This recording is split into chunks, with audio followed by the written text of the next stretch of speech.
Donc là, évidemment, j'ai pas mis ma ceinture, donc ça bip. Donc je vais pouvoir gérer mon frein, mon accélération et ma direction sur le même joystick. Un simulateur de conduite à l'hôpital. Après 3 ans de développement et de recherche, cet appareil haut de gamme est aujourd'hui présent dans de nombreux hôpitaux, comme celui de Plaisir. Il permet de révolutionner l'évaluation des compétences des patients à la conduite. Toute personne qui a une réduction ou un impact sur sa santé, que ce soit moteur, cognitif, doit, s'il souhaite, repasser ou du moins s'évaluer à l'aptitude à la conduite. Soit c'est des personnes qui ont déjà eu leur permis, et à ce moment-là, le permis est invalidé, s'il y a une évolution.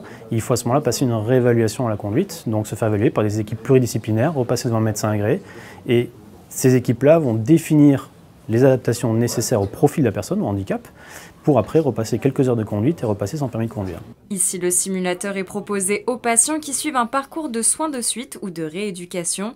L'avantage de cet outil, pouvoir s'adapter à chaque pathologie. Ce simulateur permet en fait de faire la passerelle entre les bilans papier-crayon qu'on effectue dans les centres de rééducation, que ce soit à tous les niveaux, au niveau cognitif par les neuropsychologues, au niveau ergo, par différents bilans de détection ou par tous les bilans moteurs. Et l'idée, c'est d'avoir une passerelle avec l'évaluation qu'on va faire en situation écologique, donc en véhicule, pour pouvoir avoir des données objectives du patient sur ses capacités à conduire en fonction des différentes adaptations qu'on va vouloir tester ou des différentes situations qu'on va vouloir tester dans les logiciels. Pour le réaliser, plusieurs années de travail ont été nécessaires entre la Fondation Maïf pour la recherche, l'UVSQ et le Centre de ressources et d'innovation mobilité handicap.